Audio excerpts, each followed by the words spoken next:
माननीय सदस्यगण, सभी का नमस्कार।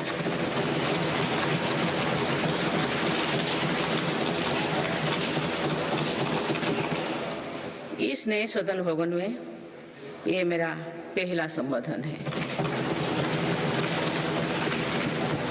आज की अमृतकाल की शुरुआत में ये भव्य भवन बना है।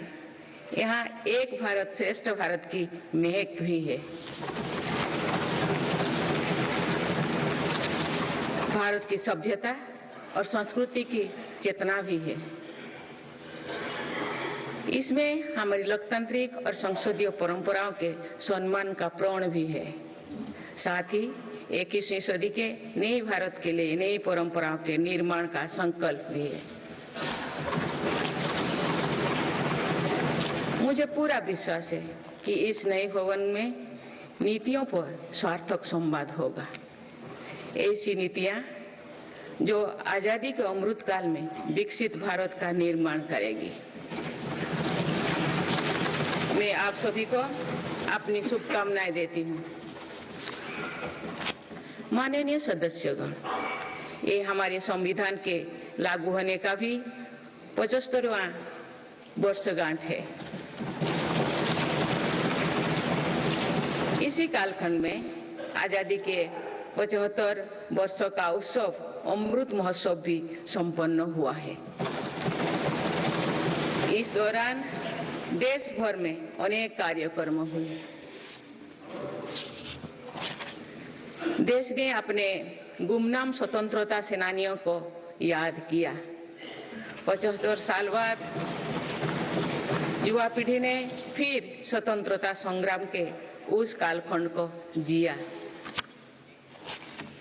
इस उत्सव के दौरान मेरी माटी मेरा देश अभियान के तहत देश भर के हर गांव की मिट्टी के साथ अमृत कलश दिल्ली लाया गया। 2 लाख से ज्यादा शिला फलकों स्थापित किए गए। 3 करोड़ से ज्यादा लोगों ने 5 प्राणों की शपथ ली। 70,000 से ज्यादा अमृत सरोवर बने। 2 लाख से ज्यादा अमृत वाटिकाओं का निर्माण हुआ।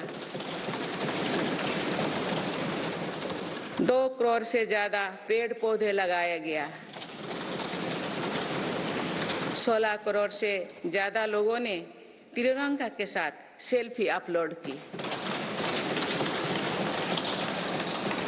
अमृत उत्सव के दौरान ही कर्तव्य पथ पर नेताजी सुभाष चंद्र बोस की प्रतिमा स्थापित की गई। राजधानी दिल्ली में देश के अब तक के सभी प्रधानमंत्रियों की समर्पित म्यूजियम खोला गया। शांति निकेतन और होयबला मंदिर वर्ल्ड हेरिटेज लिस्ट में शामिल हुई। साहिबजादों की याद में वीरवाल दिवस घोषित हुआ। भगवान बिरसा मुंडा के जन्म दिवस को जनजातीय गौरव दिवस घोषित किया गया। विभाजन की विभीषिका को याद करते हुए 14 अगस्त को विभाजन विभीषिका स्मृति दिवस घोषित किया गया। माननीय सदस्यगण, बीता वर्ष भारत के लिए ऐतिहासिक उपलब्धियों से भरा रहा है। इस दौरान देशवासियों का गौरव बढ़ाने वाले अनेक पल आए। दुनिया में गंभीर संकटों के बीच भारत सबसे तेजी से विकसित होती बड़ी अर्थव्यवस्था बना।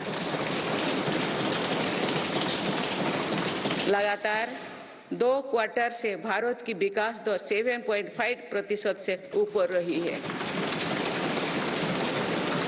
भारत चंद्रमा के दक्षिण ध्रुव पर झंडा फहराने वाला पहला देश बना। भारत ने सफलता के साथ आदित्य मिशन लॉन्च किया। धरती से 15 लाख किलोमीटर दूर अपनी सैटेलाइट पहुंचाई।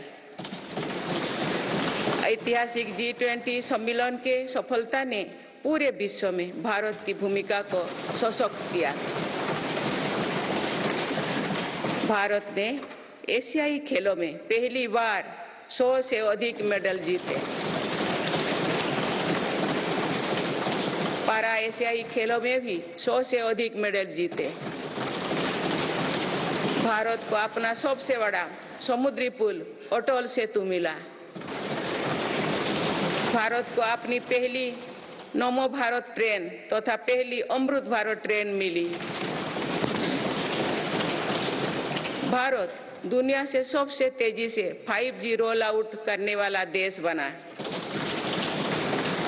भारतीय एयरलाइंस कंपनी ने दुनिया की सबसे बड़ी एयरक्राफ्ट डील की। पिछले साल ही मेरी सरकार ने मिशन मोड में लाखों युवाओं की सरकारी नौकरी दी है।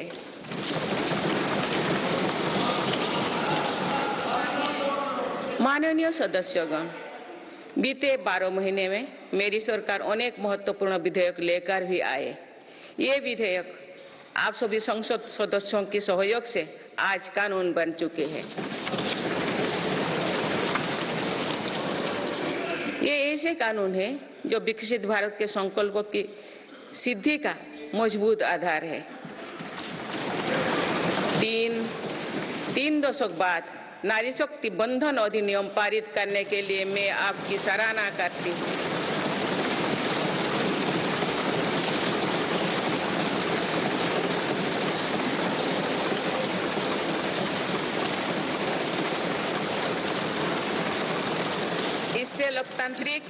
इससे लोकसभा और विधानसभा के महिलाओं की ज्यादा भागीदारी सुनिश्चित हुई है।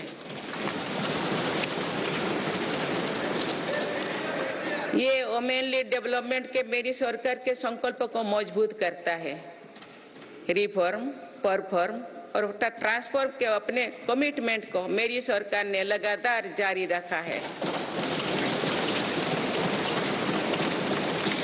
गुलामी के कालखंड में प्रेरित क्रिमिनल जस्टिस सिस्टम अब इतिहास हो गया है। आप दंड को नहीं अपितु न्याय को प्राथमिकता है। न्याय सर्वोपरि के सिद्धांतों पर नई न्याय संहिता देश को मिली है।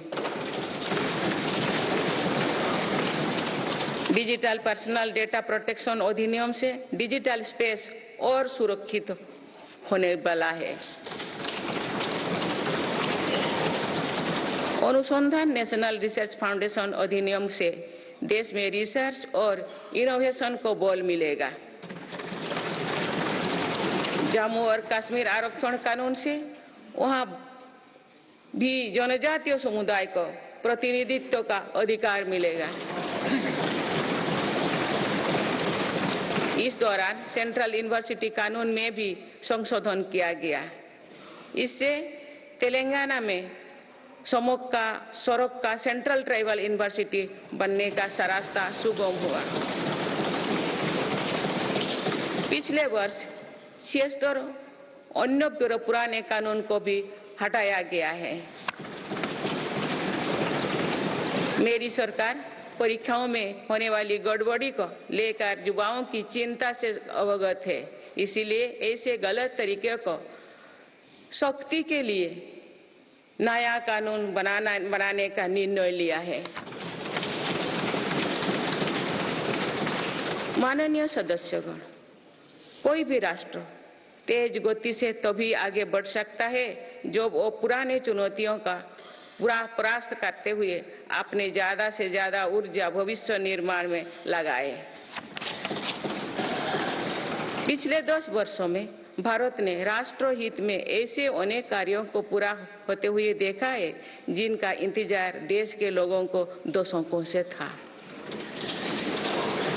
राम मंदिर के निर्माण की आकांक्षा सदियों से थी, आज ये सोच हो चुका है।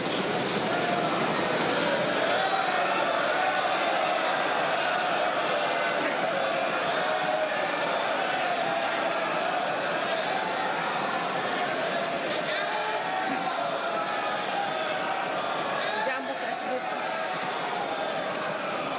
जम्मू कश्मीर से आर्टिकल 370 हटाने को लेकर शंकाएं थी, आज वो इतिहास हो चुकी है।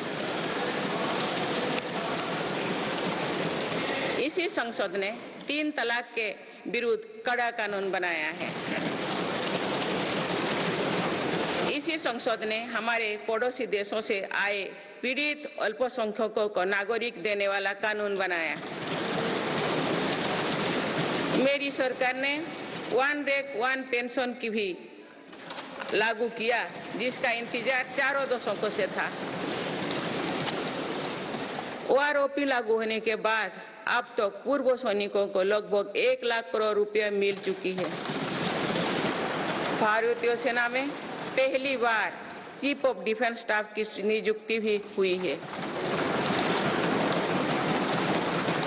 माननीय सदस्यगण, उत्कलमणि पंडित गोपबंधु दास की अमर पंक्तियां असीम राष्ट्र प्रेम की भावना का सदा संचार करती है। उन्होंने कहा था, मिसु मोर देह ए देश माटी रे, देशवासी चली जानतु पिठी रे, देशर स्वराज्य पथे जेते गाड़, उरु तोही गड़ी मोर मांस हाड़।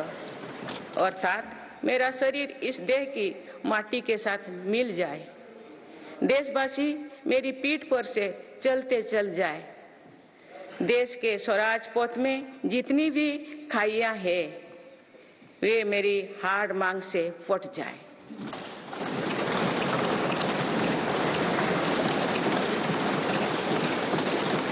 इन पंक्तियों में हमें कर्तव्यों की पराकाष्ठा दिखती है, राष्ट्र सर्वोपरि का आदर्श दिखाई देता है।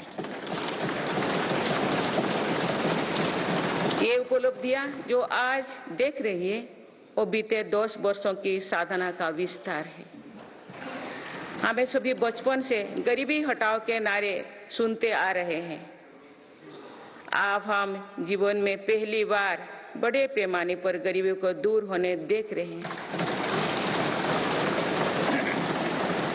नीति आयोग के अनुसार मेरी सरकार के 1 दशक के कार्यकाल में करीब 25 करोड़ देशवासी गरीबी से बाहर निकले हैं।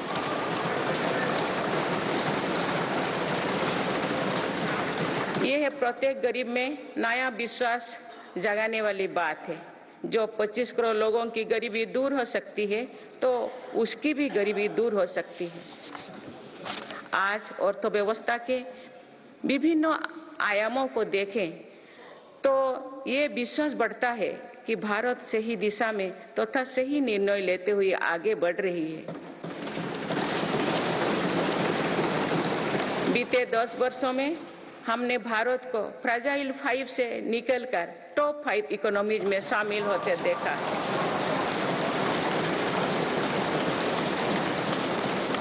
भारत का निर्यात करीब $450 बिलियन से बढ़कर $775 बिलियन से अधिक हो गया है। पहले की तुलना में एफडीआई द्विगुना हुआ है। खादी और ग्रामोद्योग के उत्पादों की बिक्री में 4 गुना से अधिक की वृद्धि हुई है। आईटीआर फाइल करने वाले की संख्या करीब 3.25 करोड़ से बढ़कर लगभग 8.25 करोड़ हो चुकी है और बढ़ोतरी 2 गुना से भी कहीं अधिक है। 1 दशक पहले देश में केवल कुछ 100 स्टार्टअप थे जो आज बढ़कर 1 लाख से अधिक हो गया। साल में 94,000 कंपनियां रजिस्टर हुई थी। पिछले वर्ष ये संख्या 1,60,000 तक पहुंच चुके हैं। दिसंबर 2017 में 98 लाख से लोग जीएसटी देते थे। आज इनकी संख्या 1,40,00,000 है।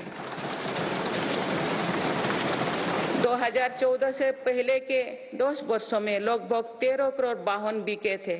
पिछले 10 वर्षों में देशवासियों ने 21 करोड़ से अधिक वाहन खरीदे हैं। 2014-15 में लगभग 2000 इलेक्ट्रिक वाहन बिके थे, जबकि 2023-24 में दिसंबर माह तक ही लगभग 15 लाख इलेक्ट्रिक वाहन बिक चुके हैं।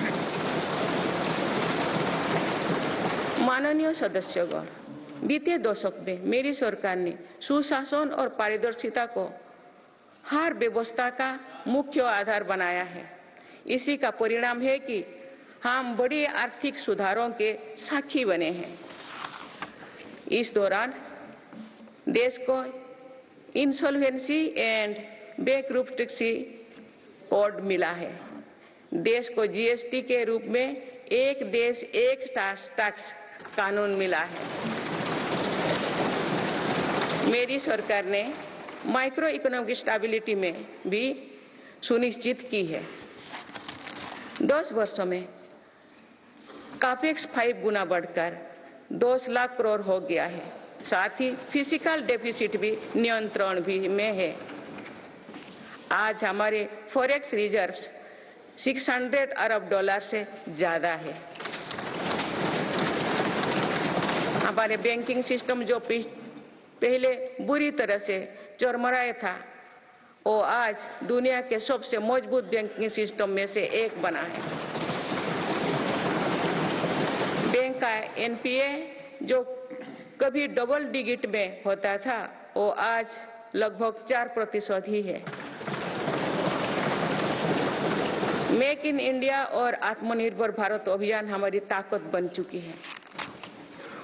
भारत आज दुनिया का दूसरा सबसे बड़ा मोबाइल फोन निर्माता है। पिछले एक दशक के दौरान मोबाइल फोन मैन्युफैक्चरिंग में 5 गुना बढ़ोतरी हुई है। कुछ साल पहले भारत खिलौना आयात करता था, आज मेड इन इंडिया खिलौने निर्यात कर रहा है। भारत का डिफेंस प्रोडक्शन 1 लाख करोड़ रुपए के पार पहुंच चुका है।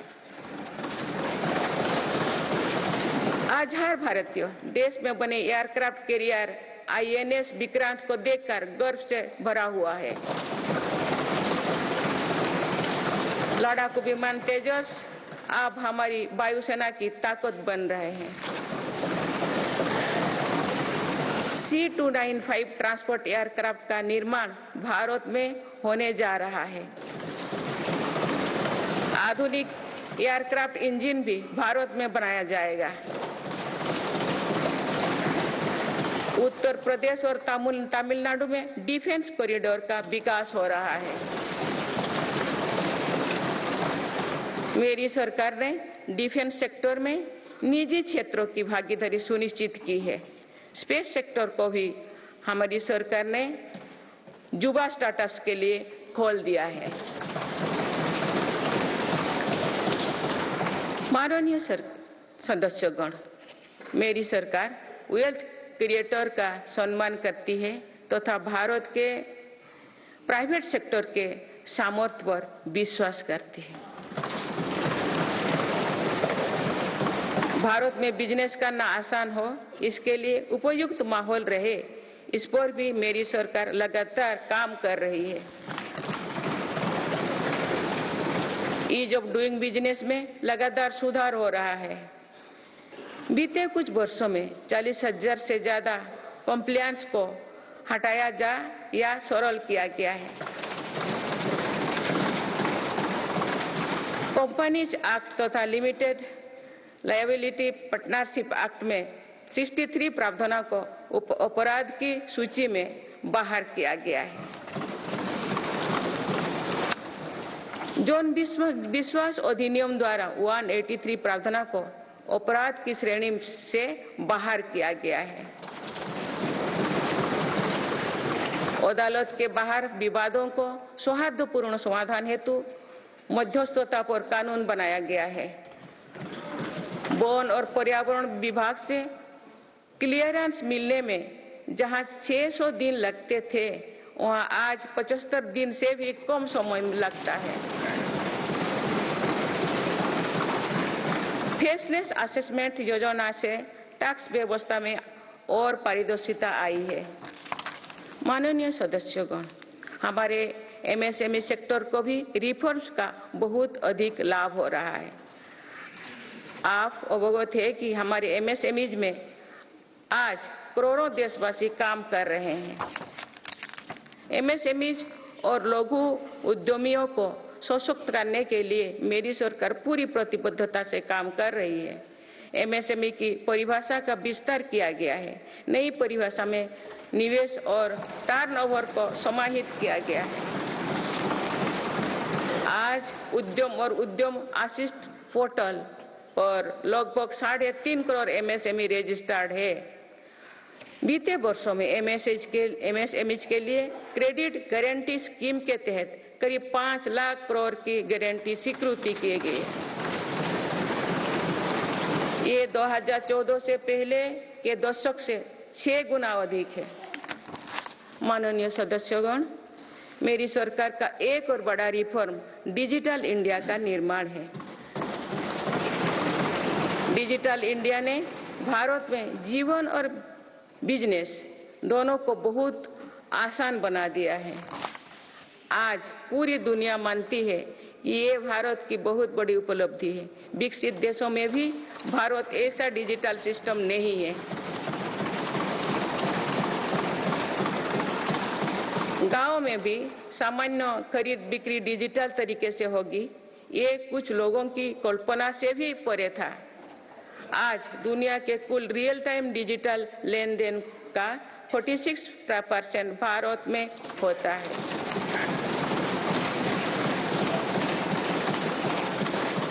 पिछले महीने यूपीआई से रिकॉर्ड 1200 करोड़ ट्रांजैक्शन हुई है। इसके तहत 18 लाख करोड़ रुपया का रिकॉर्ड लेन देन हुआ है। दुनिया के दूसरे देश भी आज यूपीआई से ट्रांजैक्शन की सुविधा दे रही है। डिजिटल इंडिया के कारण बैंकिंग आसान हुई है और लेन देन भी सरल हुआ है। जनधन आधार मोबाइल की त्रिशक्ति से भ्रष्टाचार पर लगाम लगने में मदद मिली है। मेरी सरकार अब तक 34 लाख करोड़ रुपया डीबीटी से ट्रांसफर कर चुके हैं। जनधन आधार मोबाइल के कारण करीब 10 करोड़ फर्जी लाभार्थी सिस्टम से बाहर किए गए हैं। इससे 3.25 लाख करोड़ रुपया गलत हाथों में जाने से बचे हैं। डिजी लॉकर की सुविधा भी जीवन को आसान बना रही है। इसमें अभी तक यूजर्स के 6 बिलियन से ज्यादा डॉक्यूमेंट्स जारी हुई है। आयुष्मान भारत हेल्थ अकाउंट के तहत लगभग 53 करोड़ लोगों की डिजिटल हेल्थ आईडी बन चुकी है।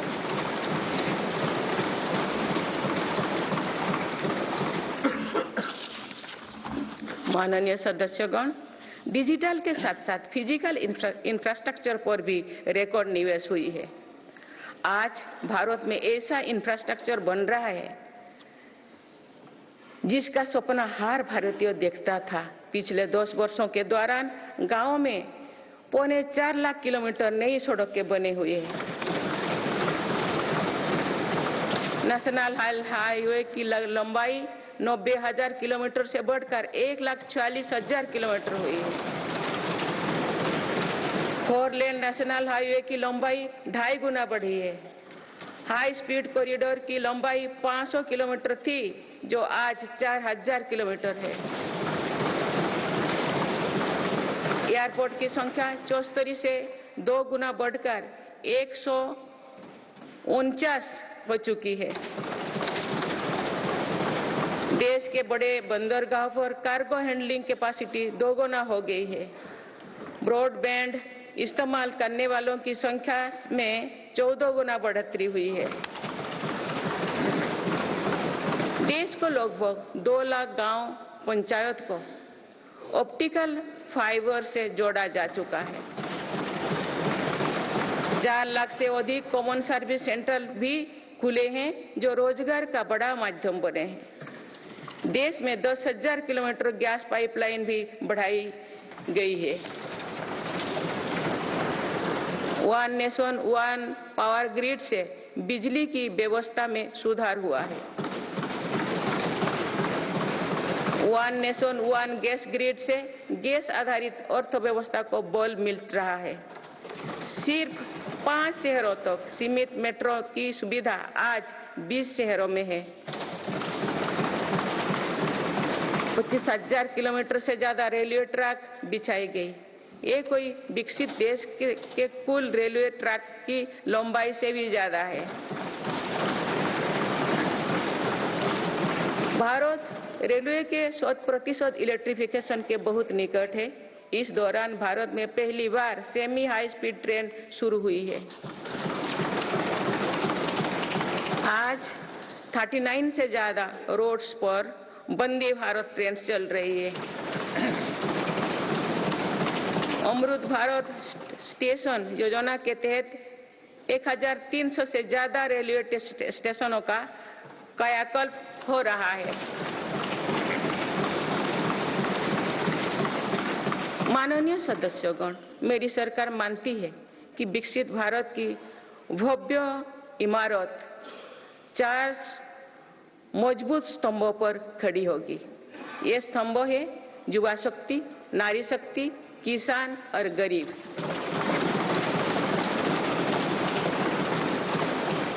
देश के हर हिस्से, हर समाज में इन सभी की स्थिति और सपने एक जैसे ही हैं। इसीलिए इन 4 स्तंभों को सशक्त करने के लिए मेरी सरकार निरंतर काम कर रही है। मेरी सरकार ने टैक्स का बहुत बड़ा हिस्सा इन स्तंभों को मजबूत बनाने पर खर्च किया है। 4 करोड़ 10 लाख गरीब परिवार को अपना पक्का घर मिला। इस पर लगभग 6 लाख करोड़ रुपया खर्च किए गए। लगभग 11 करोड़ ग्रामीण परिवारों तक पहली बार पाइप से पानी पहुंचा है। इस पर 4 लाख करोड़ रुपया खर्च किया जा रहे हैं। हाल ही में 10 करोड़ उज्ज्वला के गैस कनेक्शन पूरी हुई है। आज इन लाभार्थी बहनों को बहुत सस्ती गैस भी दी जा रही है। इस पर भी सरकार द्वारा 2.5 लाख करोड़ रुपया खर्च किए गए हैं। कोरोना काल से ही 80 करोड़ देशवासियों को मुफ्त राशन दिया जा रहा है।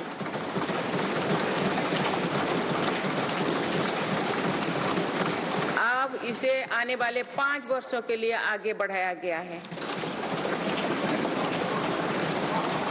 अब इस पर 11 लाख करोड़ रुपया और खर्च होने का अनुमान है। मेरी सरकार का प्रयास है कि हर योजना का तेजी से सैचुरेशन हो, कोई भी लाभार्थी वंचित ना रहे। इसके लिए 15 नवंबर से विकसित भारत संकल्प यात्रा चल रही है। अभी तक इस यात्रा से करीब 19 करोड़ देशवासी जुड़ चुके हैं। माननीय सदस्यगण, बीते वर्ष में विश्व ने 2 बड़े युद्ध देखे और कोरोना जैसे वैश्विक महामारी का सामना किया। ऐसे वैश्विक संकटों के बावजूद मेरी सरकार ने देश में महंगाई को काबू में रखा, सामान्य भारतीयों का बोझ नहीं बढ़ने दिया।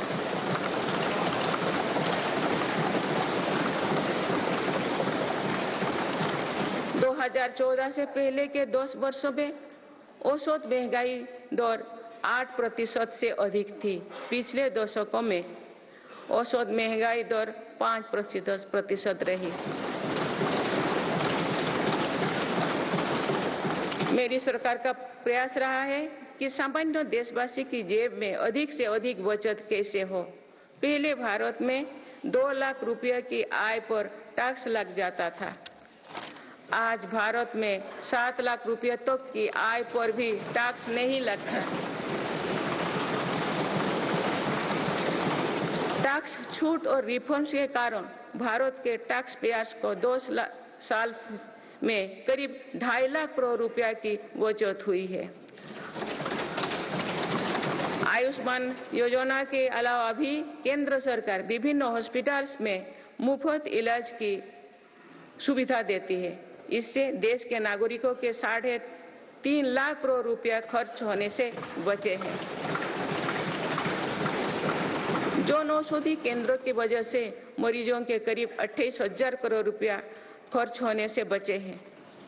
कोरोनरी स्टेंट्स, घुटने के इम्प्लांट्स तथा कैंसर की दवाओं की कीमत भी कम की गई है। इससे मरीजों की हर वर्ष लगभग 27,000 करोड़ रुपया की बचत हो रही है।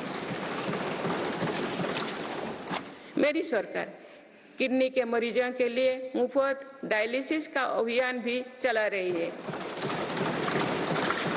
इसका लाभ प्रतिवर्ष 21 लाख से ज्यादा मरीज उठा रहे हैं। इसके प्रतिवर्ष इन 1 लाख रुपया खर्च होने से बचे हैं। गरीबों को सस्ता राशन मिलता रहे, इसके लिए मेरी सरकार ने पिछले दशक में करीब 20 लाख करोड़ रुपया खर्च किए हैं। भारतीय रेल में यात्रा के लिए रेलवे प्रत्येक टिकट पर करीब 50% डिस्काउंट देते हैं। इससे गरीब और मध्यम वर्ग के यात्रियों को हर वर्ष 60,000 करोड़ रुपया की बचत होती है। गरीब और मध्यम वर्ग को कम कीमत पर हवाई टिकट मिल रहे हैं। उड़ान योजना के अंतर्गत गरीब और मध्यम वर्गों को हवाई टिकटों पर 3,000 करोड़ रुपया से ज्यादा की बचत हुई है। LED बल्ब की योजना के कारण बिजली के बिलों में 20,000 करोड़ रुपया में अधिक बचत हुई है।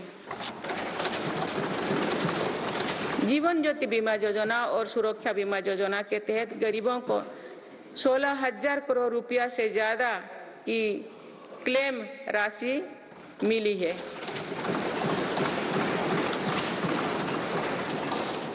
माननीय सदस्यगण, नारी शक्ति का सामर्थ्य बढ़ाने के लिए मेरी सरकार हर स्तर पर काम कर रही है। इस वर्ष की गणतंत्र दिवस परेड भी नारी शक्ति के लिए समर्पित थी।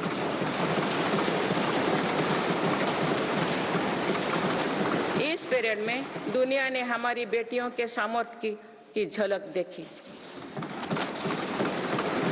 मेरी सरकार ने जल, स्थल, नभ और अंतरिक्ष हर तरफ बेटियों की भूमिका का विस्तार किया है। हम सब जानते हैं कि महिलाओं के लिए आर्थिक स्वतंत्रता के क्या मायने हैं। मेरी सरकार ने महिलाओं की आर्थिक भागीदारी बढ़ाने के लिए निरंतर प्रयास किए हैं।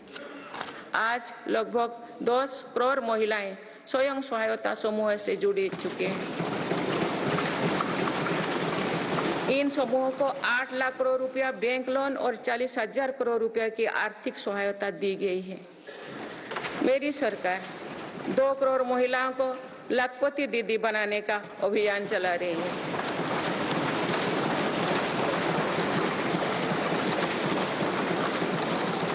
नमो ड्रोन दीदी योजना के तहत समूहों को 15,000 ड्रोन उपलब्ध कराए जा रहे हैं। मातृत्व अवकाश 12 सप्ताह से बढ़ाकर 26 सप्ताह करने से देश की लाखों महिलाओं को बहुत मदद मिली है। मेरी सरकार ने महिलाओं की पहली बार सशस्त्र बलों में परमानेंट कमीशन दिया गया है। पहली बार सैनिक स्कूलों और राष्ट्रीय रक्षा अकादमी में महिला कैडेट्स के प्रवेश दिया गया है। आज महिलाएं फाइटर पायलट भी है और नौसेना के जहाज को भी पहली बार कमांड कर रहे हैं। मुद्रा योजना के तहत जो 40 करोड़ से ज्यादा लोन दिए गए हैं, उनमें करीब 31 करोड़ से ज्यादा लोन महिलाओं को मिली है। इस योजना से लाभ लेकर करोड़ों महिलाओं ने स्वरोजगार शुरू किए हैं। माननीय सदस्यगण, मेरी सरकार आज खेती को अधिक लाभकारी बनाने पर बल दे रही है। हमारा ये प्रयास है कि खेती में लागत कम हो और लाभ अधिक हो। मेरी सरकार ने पहली बार 10 करोड़ से अधिक छोटे किसानों को भी देश की कृषि नीति और योजना में प्रमुखता दी है। पीएम किसान सम्मान निधि के तहत अब तक 2,80,000 करोड़ रुपया किसानों को मिल चुके हैं।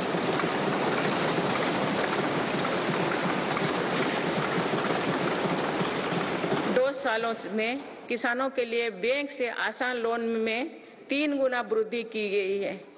प्रधानमंत्री फसल बीमा योजना के तहत किसानों ने 30,000 करोड़ रुपया प्रीमियम भरा। इसके बदले उन्हें 1.5 लाख करोड़ रुपए का क्लेम मिला है। पिछले 10 वर्षों में लगभग 18 लाख करोड़ रुपया एमएसपी के रूप में धान और गेहूं की खेती करने वाले किसानों को मिले हैं। ये 2014 से पहले के 2 सालों की तुलना में 2.5 गुना अधिक है।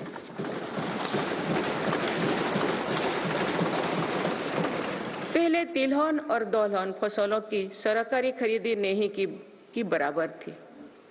पिछले दशकों में तिलहन और दलहन की खेती करने वाले किसानों को एमएसपी के रूप में 1.25 लाख करोड़ रुपया मिले हैं।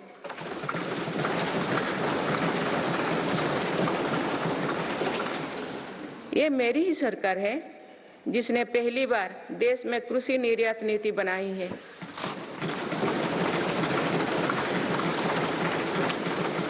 इससे एग्रीकल्चर एक्सपोर्ट 4 लाख करोड़ रुपया तक पहुंचा है। किसानों को सस्ती खाद मिले, इसके लिए 10 सालों में 11 लाख करोड़ रुपया से अधिक खर्च किए गए हैं। मेरी सरकार ने 1.25 लाख से ज्यादा प्रधानमंत्री किसान समृद्धि केंद्र स्थापित किए हैं। अभी तक लगभग 8,000 किसान उत्पादक संघ एफपीओ बनाए जा चुके हैं।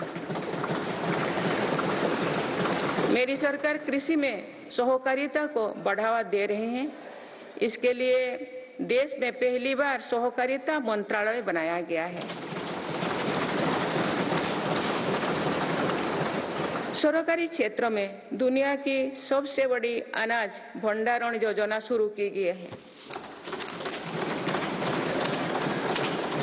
जिन गांव में सहकारी समितियां नहीं है, वहां 2 लाख समितियां बनाई जा रही है। मत्स्य पालन क्षेत्र में 38,000 करोड़ रुपया से अधिक की योजनाएं चलाई जा रही है, जिसके कारण मत्स्य उत्पादन पिछले 2 साल में 95 लाख मीट्रिक टन से बढ़कर 175 लाख मीट्रिक टन यानी लगभग 2 गुना हो गया है। इनलैंड फिशरीज का उत्पादन 61 लाख मीट्रिक टन से बढ़कर 131 लाख मीट्रिक टन हो गया है। मत्स्य पालन क्षेत्र में निर्यात भी 30,000 करोड़ रुपया से बढ़कर 64,000 करोड़ रुपया तक यानी 2 गुनी से ज्यादा बढ़ा है। देश में पहली बार पशुपालकों और मछुआरों को किसान क्रेडिट कार्ड का लाभ दिया गया है। पिछले दशकों में प्रति व्यक्ति दूध उपलब्धता 40% बढ़ी है। पशुओं को खुरपका और मुंहपका बीमारियों से बचाने के लिए पहली बार मुफ्त टीकाकरण अभियान चल रहा है। अब तक 4 चरणों में 50 करोड़ से ज्यादा टीका पशुओं की दिए जा चुके हैं। माननीय सदस्यगण, जनकल्याण की ये जितनी भी योजनाएं हैं, ये सिर्फ सुविधाएं भर नहीं है, इसका देश के नागरिकों के पूरे जीवन चक्र पर सकारात्मक असर पड़ रहा है। विभिन्न सरकारी और गैर सरकारी संस्थाओं द्वारा मेरी सरकार की योजनाओं के प्रभावों का अध्ययन किया गया है। इसके परिणाम बहुत ही प्रभावकारी है और गरीबी से लड़ रहे दुनिया के हर देश को प्रेरित कर रहने वाले हैं। बीते वर्षों में विभिन्न संस्थाओं के अध्ययन में सामने आया है कि 11 करोड़ शौचालयों के निर्माण और खुले में शौच बंद होने से अनेक बीमारियों की रोकथाम हुई है। इससे शहरी क्षेत्र के हर गरीब परिवार को इलाज पर प्रति वर्ष 60,000 रुपया तक की बचत हो रही है। पाइप से शुद्ध पेयजल मिलने से भी प्रति वर्ष लाखों बच्चों की जान बच रही है। पीएम आवास योजना पर हुई अध्ययन के अनुसार पक्के घर से परिवार की सामाजिक प्रतिष्ठा और गरिमा बढ़ी है। पक्के घर में बच्चों की पढ़ाई बेहतर हुई है और ड्रॉप आउट की दर में कमी आई है। प्रधानमंत्री सुरक्षित मातृत्व अभियान के वजह से आज देश में 100% संस्थागत प्रसव हो रही है। इस वजह से माता मृत्यु दर में भी भारी गिरावट आई है। एक और अध्ययन के अनुसार उज्ज्वला योजना के लाभार्थी परिवार में गरीब बीमारी की घटनाओं में कम आई है। माननीय सदस्यगण, मेरी सरकार मानव केंद्रित विकास पर बल दे रही है। हमारे लिए हर नागरिक की गरिमा सर्वोपरि है।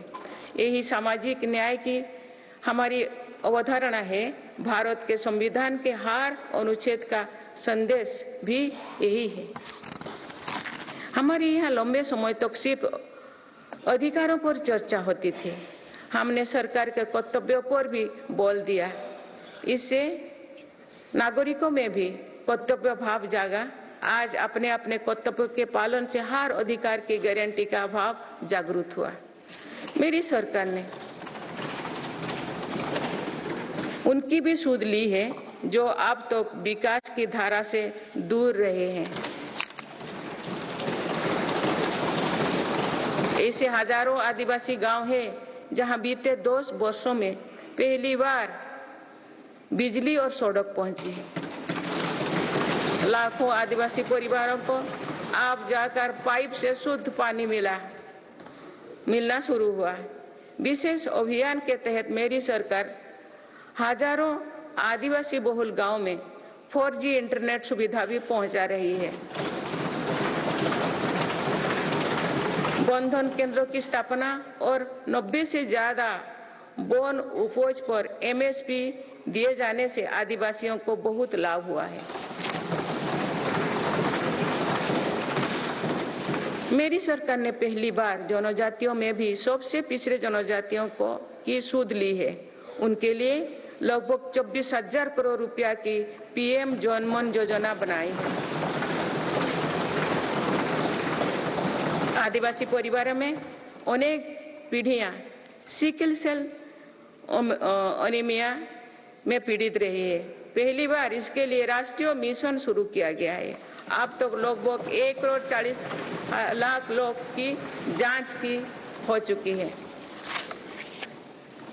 दिव्यांगजनों के लिए भी मेरी सरकार ने सुगम्य भारत अभियान चलाए हैं। साथ ही भारतीय सांकेतिक भाषा में पाठ्य पुस्तकें उपलब्ध कराई है। ट्रांसजेंडर को समाज में सम्मानजनक स्थान दिलाने और उनके अधिकारों के संरक्षण हेतु भी कानून बनाए हैं। माननीय सदस्यगण, हमारे यहाँ विश्वकर्मा परिवारों के बिना दैनिक जीवन की कल्पना भी मुश्किल है। ये परिवार पीढ़ी दर पीढ़ी अपने कौशल को आगे बढ़ाते हैं, लेकिन सरकारी मदद के अभाव में हमारी विश्वकर्मा साथी बुरी स्थिति से गुजर रहे थे। मेरी सरकार ने ऐसे विश्वकर्मा परिवार को भी सुध ली है। अभी तक PM विश्वकर्मा योजना से 84 लाख से ज्यादा लोग जुड़ चुके हैं। रेहड़ी, ठेले, फुटपाथ पर काम करने वाले साथी भी दशकों से अपने हाल पर छोड़ दिए गए थे। मेरी सरकार ने PM स्वनिधि योजना द्वारा उनको बैंकिंग से जोड़ा। इस योजना के तहत अब तक 10,000 करोड़ रुपया से अधिक की राशि के ऋण दिया जा चुका है।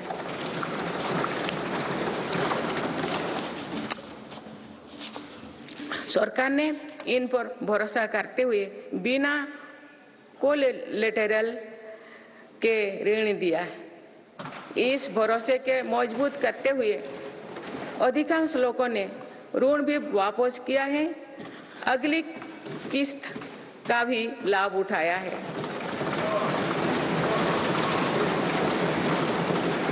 इस योजना के अधिकतर लाभार्थी दलित, पिछड़े, आदिवासी और महिलाएं हैं। माननीय सदस्यगण, सबका साथ, सबका विकास, सबका विश्वास और सबका प्रयास के मंत्र पर चल रही मेरी सरकार समाज के हर वर्गों को उचित अवसर देने में जुटी है।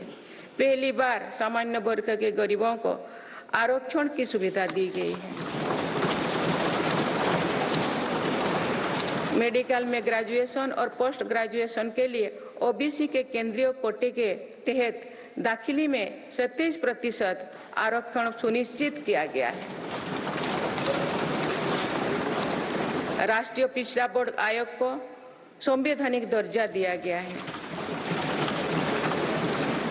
मेरी सरकार ने बाबा साहेब आम्बेडकर से जुड़े 5 स्थानों को पंचतीर्थ के रूप में विकसित किया।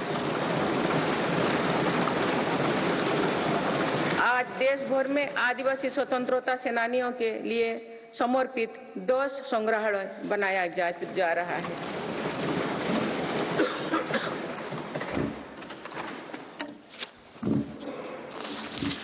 माननीय सदस्यगण, मेरी सरकार ने ऐसे क्षेत्रों की भी पहली बार विकास से जोड़ा है जो दशकों तक उपेक्षित रहे। हमारी सीमाओं से सटे गांव को देश का अंतिम गांव माना जाता था। मेरी सरकार ने उन्हें देश का पहला गांव बनाया।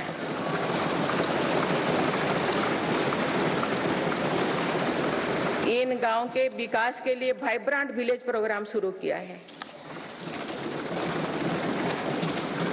अंडमान निकोबार और लक्षद्वीप जैसे हमारे दूर सुदूर के द्वीप समूह भी विकास से वंचित थे। मेरी सरकार ने इन द्वीपों में भी आधुनिक सुविधाओं का निर्माण किया।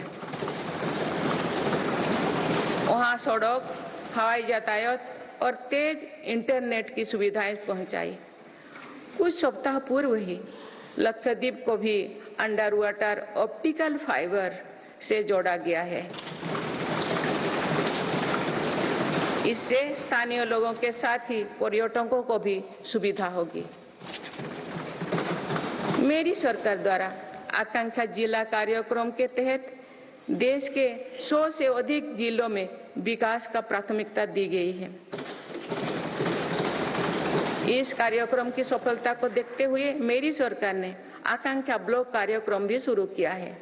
इससे देश के उन ब्लॉक्स में विकास पर विशेष जोर दिया जा रहा है जो पीछे छूट गए हैं।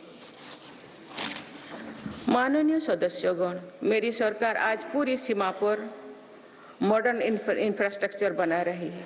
एक काम बहुत पहले ही प्राथमिकता के आधार पर हो जाना चाहिए था।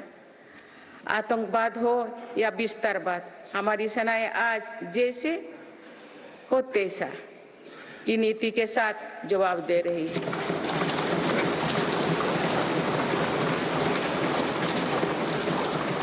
आंतरिक शांति के लिए मेरी सरकार के प्रयासों के सार्थक परिणाम हमारे सामने हैं। जम्मू कश्मीर में आज सुरक्षा का वातावरण है। आज वहाँ हड़ताल का सन्नाटा नहीं, भीड़ भरे बाजार की चहल पहल है। नॉर्थ ईस्ट में अलगाववाद की घटना में भारी कमी आई है। अनेक संगठनों ने स्थायी शांति के तरफ कदम बढ़ाए हैं। नक्सलवाद से प्रभावित क्षेत्र घटे हैं और नक्सली हिंसा में भी भारी गिरावट हुई है। माननीय सदस्यगण, भारत के लिए ये समय आने वाली सदियों का भविष्य लिखने का है। हमारे पूर्वजों ने हजारों वर्षों की एक विरासत हमारे लिए छोड़ी है। अपने पूर्वजों की सौगातों का आज भी हम बड़े गौरव के साथ याद करते हैं। आज की पीढ़ी को भी ऐसा विरासत बनानी है जो सदियों तक याद रखी जाए। इसीलिए मेरी सरकार आज एक बड़े विजन पर काम कर रही है। इस विजन में आने वाले 5 वर्षों का कार्यक्रम भी है। इसमें आने वाले 25 साल का रोड मैप भी है। हमारे लिए विकसित भारत सिर्फ आर्थिक समृद्धि तक सीमित नहीं है,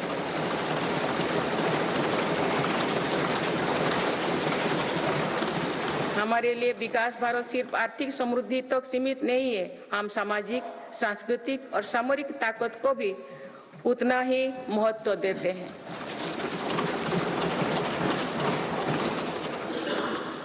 इनके बिना विकास और आर्थिक समृद्धि स्थायी नहीं रह सकती है। बीते दशकों के फैसले भी इसी ध्येय से लिए गए हैं। आज भी अनेक कदम इसी लक्ष्य के साथ उठाया जा रहे हैं। माननीय सदस्यगण, भारत के तेज विकास को लेकर आज दुनिया की हर एजेंसी आश्वस्त है। राष्ट्रीय और अंतर्राष्ट्रीय एजेंसी जो भी आकलन कर रहे हैं, उनका आधार भारत की नीतियां हैं। इंफ्रास्ट्रक्चर में रिकॉर्ड निवेश और पॉलिसी रिफॉर्म निवेशकों का विश्वास और बढ़ा रहा है। पूर्ण बहुमत वाली स्थिर और मजबूत सरकार के लिए भारतीयों का संकल्प भी दुनिया को नया भरोसा दे रहे हैं।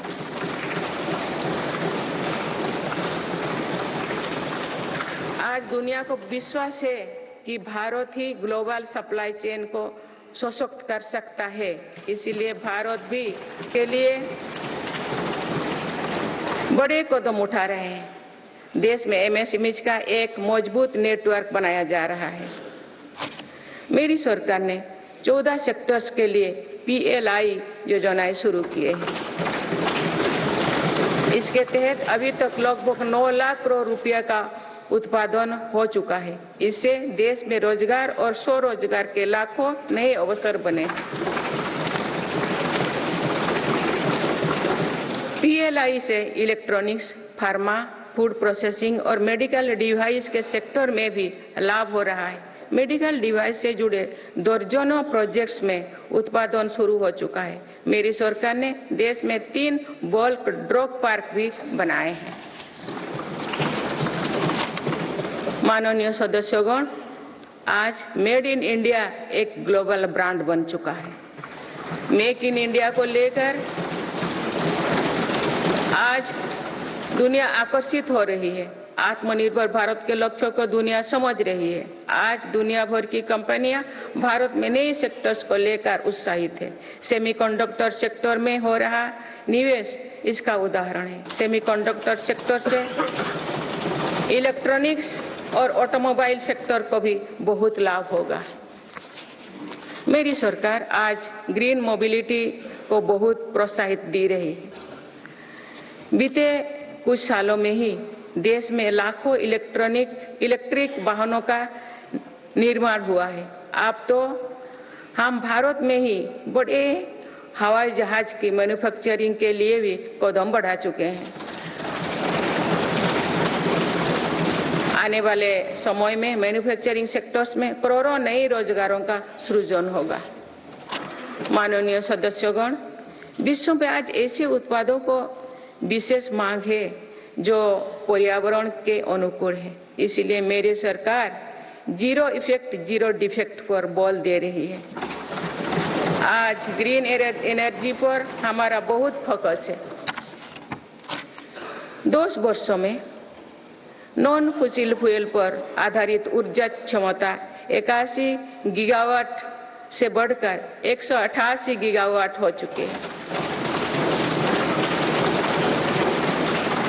इस दौरान सोलर पावर कैपेसिटी में 26 गुना बढ़ोतरी हुई है। इसी तरह विंड पावर कैपेसिटी 2 गुनी हो चुकी है। रिन्यूएबल एनर्जी इंस्टॉल कैपेसिटी की दृष्टि से हम दुनिया में 4थे नंबर पर हैं। विंड पावर कैपेसिटी में भी हम 4थे नंबर पर हैं। सोलर पावर कैपेसिटी में हम 5वें नंबर पर हैं। भारत में 2030 तक अपनी स्थापित क्षमता का 50% नॉन फॉसिल फ्यूल में से भरा करने का लक्ष्य रखा है। बीते 10 वर्षों में 11 नए सोलर पार्क बन चुके हैं। 9 सोलर पार्क्स पर आज काम चल रहा है। कुछ दिन पहले ही घर की छत पर सोलर एनर्जी उपलब्ध कराने के लिए एक नई योजना घोषित की गई है।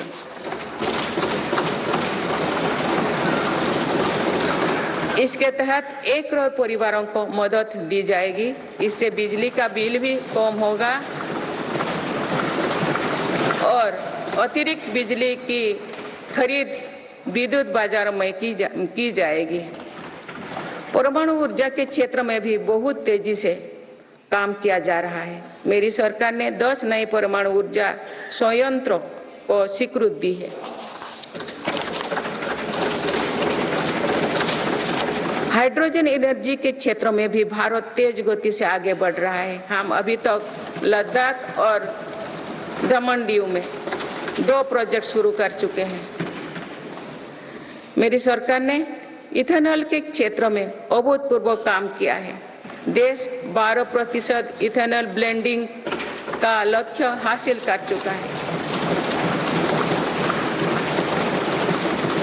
बहुत ही जल्द 20% इथेनॉल ब्लेंडिंग का टारगेट भी पूरा होने वाला है। इससे हमारे किसानों की आय बढ़ेगी।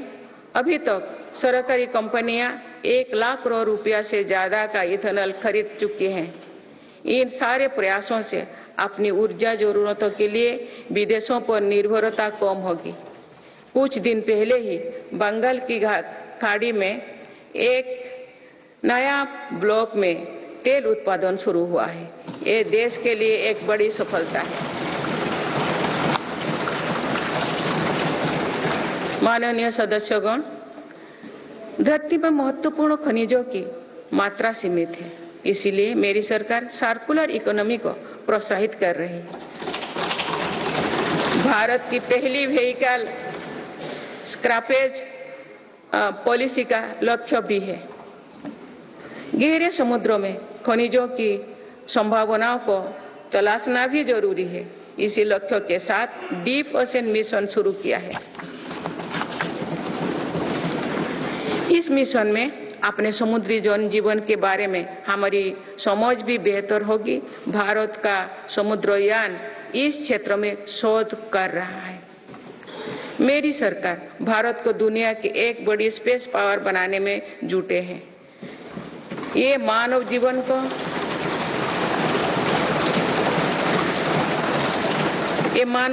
बेहतर बनाने का एक माध्यम है। साथ ही ये स्पेस इकोनॉमी में भारत की हिस्सेदारी बढ़ाने का भी प्रयास है। भारत के स्पेस प्रोग्राम के विस्तार के लिए महत्वपूर्ण फैसला लिए गए हैं। इसके कारण अनेक नए स्पेस स्टार्टअप्स बने हैं। अब वो दिन दूर नहीं है जो भारत का गगनयान स्पेस में जाएगा।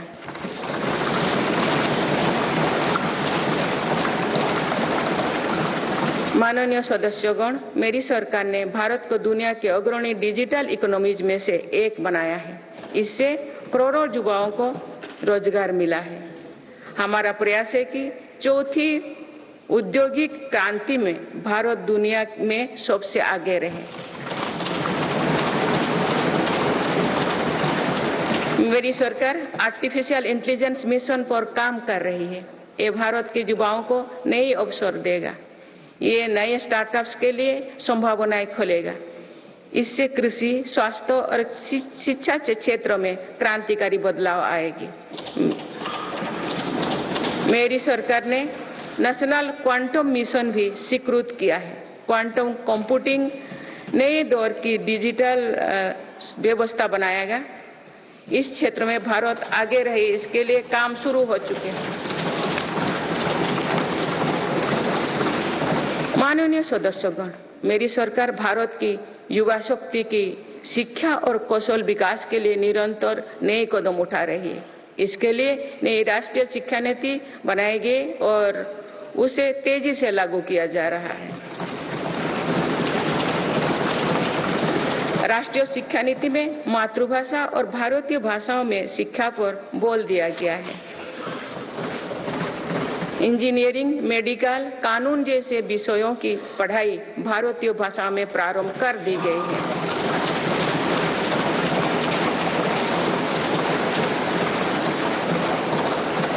शिक्षा में गुणवत्ता लाने के लिए मेरी सरकार 14,000 से अधिक पीएम श्री विद्यालयों पर काम कर रही है। इनमें से 6,000 से अधिक विद्यालय शुरू हो चुके हैं। मेरी सरकार के प्रयासों से देश में ड्रॉप आउट रेट कम हुआ है। उच्च शिक्षा में छात्राओं के दाखिले ज्यादा हो रही है। अनुसूचित जाति के विद्यार्थियों के नामांकन में लगभग 44% वृद्धि हुई है। नामांकन में अनुसूचित जनजाति के विद्यार्थियों की 65% और ओबीसी के विद्यार्थियों को 44% अधिक वृद्धि हुई है। इनोवेशन को बढ़ावा देने के लिए अटल इनोवेशन मिशन के अंतर्गत 2000 अटल टिंकरिंग लैब स्थापित किए गए हैं। इसमें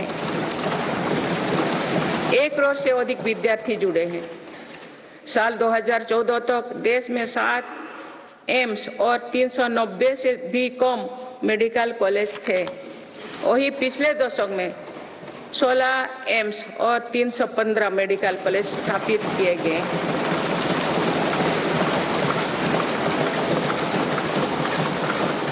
157 नर्सिंग कॉलेज स्थापित किए जा रहे हैं। पिछले दशक में एमबीबीएस की सीटों में 2 गुना से भी अधिक की वृद्धि हुई है।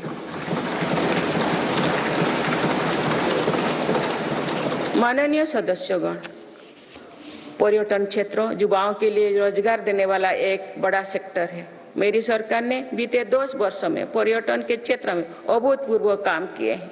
भारत में घरेलू टूरिस्ट की संख्या के साथ ही भारत आने वाले विदेशी पर्यटकों की संख्या भी बढ़ी है। पर्यटन के क्षेत्र में जो वृद्धि हो रही है, इसका कारण भारत की बढ़ती साख है। आज दुनिया भारत को देखना और जानना चाहती है। इसके अलावा शानदार कनेक्टिविटी विकसित होने के कारण भी पर्यटन का दायरा बढ़ा है। जगह जगह एयरपोर्ट बनने से भी बहुत फायदा हो रही है। नॉर्थ ईस्ट में आज रिकॉर्ड संख्या में टूरिस्ट पहुंच रही है।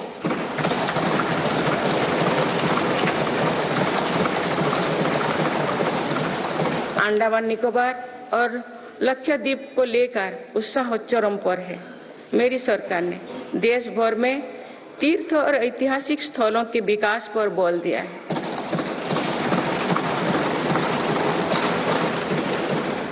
इससे अब भारत में तीर्थ यात्रा आसान हुई है। वही दुनिया भी भारत में हेरिटेज टूरिज्म को लेकर आकर्षित हो रही है। बीते 1 वर्ष में 8.5 करोड़ लोग काशी गए हैं।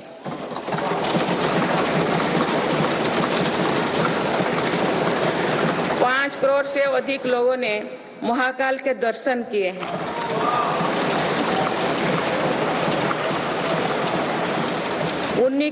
उन्नीस लाख से अधिक लोगों ने केदार धाम की यात्रा की है। अयोध्या धाम में ही प्राण प्रतिष्ठा के बाद 5 दिनों में ही 13 लाख श्रद्धालु दर्शन कर चुके हैं।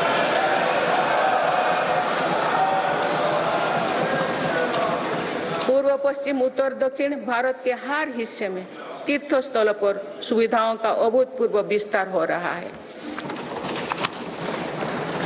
मेरी सरकार भारत को मीटिंग और प्रदर्शनी से जुड़े सेक्टर में भी अग्रणी बनाना चाहती है। इसके लिए भारत मंडपम और यशोभूमि जैसा इंफ्रास्ट्रक्चर बनाया जा रहा है।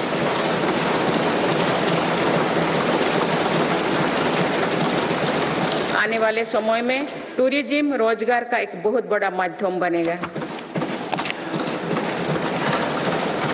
माननीय सदस्यगण, देश की युवा शक्ति को कौशल और रोजगार से जोड़ने के लिए हम स्पोर्ट्स इकोनॉमी को मजबूत कर रहे हैं। मेरी सरकार ने खेलों और खिलाड़ियों को अभूतपूर्व मदद दी है। आज भारत एक बहुत बड़ी खेल शक्ति बनने की ओर अग्रसर हो रहे हैं।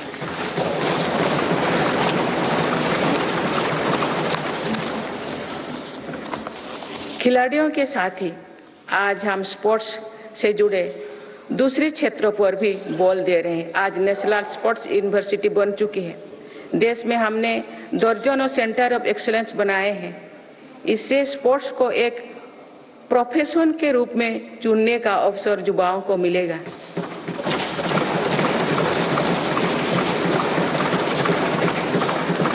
उपकरण से जुड़ी इंडस्ट्री को भी हर प्रकार की मदद दी जा रही है।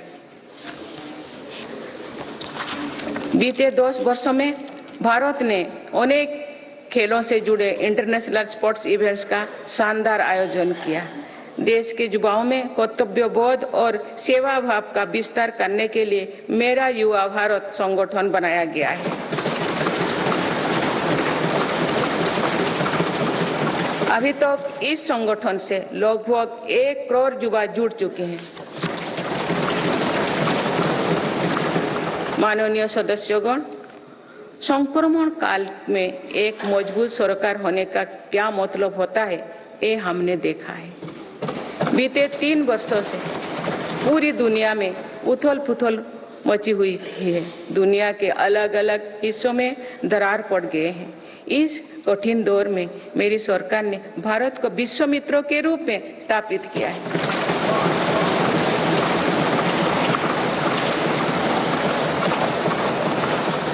विश्व मित्रों की भूमिका के कारण ही आज हम ग्लोबल साउथ की आवाज बन पाए हैं। बीते 10 वर्षों में एक और पुरानी सोच को बदला गया है। पहले डिप्लोमेसी से जुड़े कार्यक्रम को दिल्ली के गलियारे तक ही सीमित रखा जाता था। मेरी सरकार ने इसमें भी जनता की सीधी भागीदारी सुनिश्चित की है। इसका एक बेहतरीन उदाहरण भारत द्वारा G20 अध्यक्षता के दौरान देखा गया है।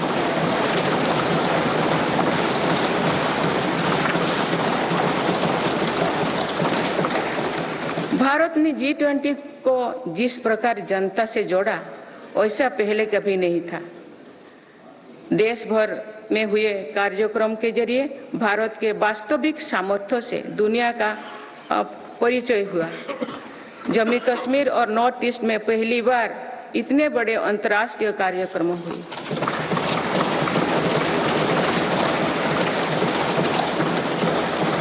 पूरी दुनिया ने भारत में हुए ऐतिहासिक G20 सम्मेलन की प्रशंसा की। ऐसे बंटे हुए माहौलों में भी एक मत से दिल्ली घोषणा पत्र जारी होना ऐतिहासिक है। वुमेन लेड डेवलपमेंट से लेकर पर्यावरण के मुद्दों पर भारत का विजन दिल्ली घोषणा पत्र की नींव बना है। हमारे प्रयासों से G20 में अफ्रीकन यूनियन के स्थायी सदस्यता को भी सराहा गया है। इसी सम्मेलन के दौरान Bharat middle east Europe corridor के निर्माण की घोषणा हुई है। ये कॉरिडोर भारत के सामुद्रिक सामर्थ्यों को और सशक्त करेगा। ग्लोबल बायोफ्यूल अलायंस का लॉन्च होना भी बहुत बड़ी घटना है। इस प्रकार के कदम वैश्विक समस्याओं के समाधान में भारत की भूमिका का विस्तार कर रहे हैं। माननीय सदस्यगण, मेरी सरकार ने वैश्विक विवादों और संघर्षों के इस दौरे में भी भारत के हितों को मजबूती से दुनिया के सामने रखा है। भारत की विदेश नीति का दायरा आज अतीत की विदेशों से कहीं आगे बढ़ चुका है। आज भारत अनेक वैश्विक संगठनों का सम्मानित सदस्य है। आज आतंकवाद के खिलाफ भारत दुनिया के एक प्रमुख आवाज है।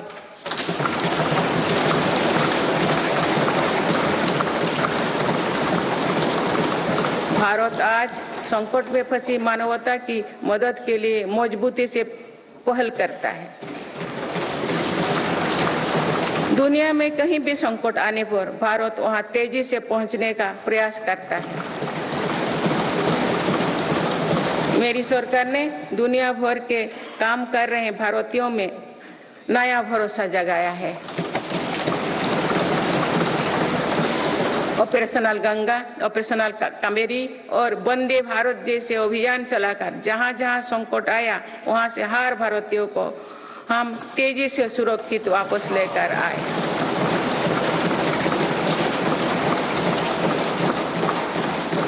मेरी सरकार ने योग, प्राणायाम और आयुर्वेद की भारतीय परंपरा को पूरी दुनिया तक पहुंचाने के लिए निरंतर प्रयास किए। पिछले वर्ष संयुक्त राष्ट्र संघ के मुख्यालय में 135 देशों की प्रतिनिधित्व ने एक साथ योग किया।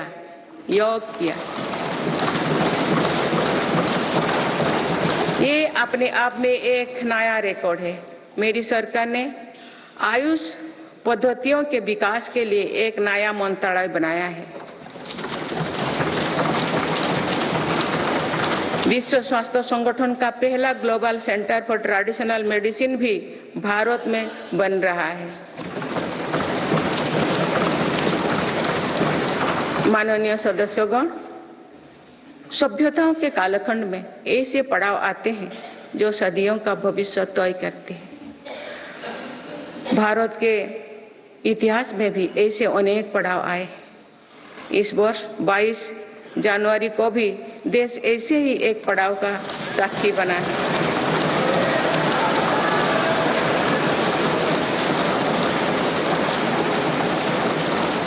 सदियों की प्रतीक्षा के बाद अयोध्या में रामलला अपने भव्य मंदिर में विराजमान।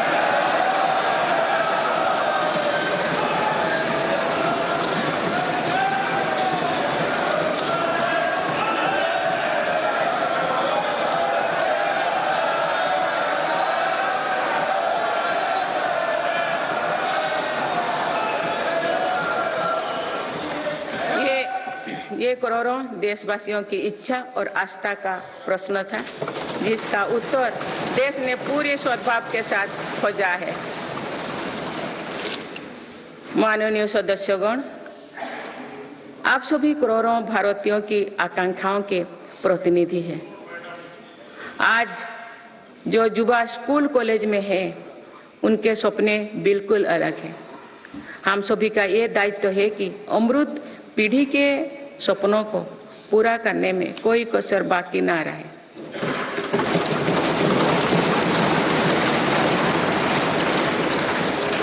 विकसित भारत हमारी अमृत पीढ़ी के सपनों को साकार करेगा।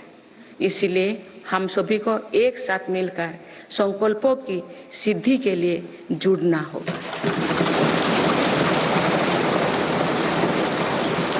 माननीय अटल जी, माननीय सदस्यगण, श्रद्धेय अटल जी ने कहा था, अपनी ध्येय यात्रा में हम कभी रुके नहीं हैं। अपनी ध्येय यात्रा में हम कभी रुके नहीं, किसी चुनौती के सम्मुख कभी झुके नहीं।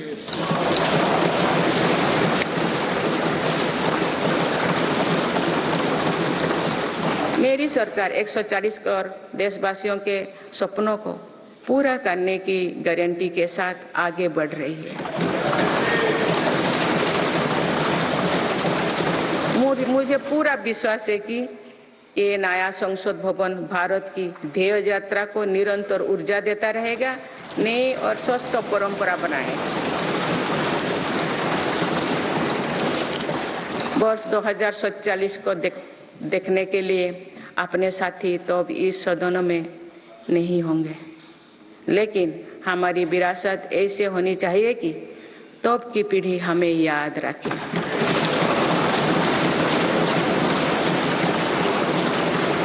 आप सभी को बहुत बहुत शुभकामनाएं। धन्यवाद। जय हिंद, जय भारत।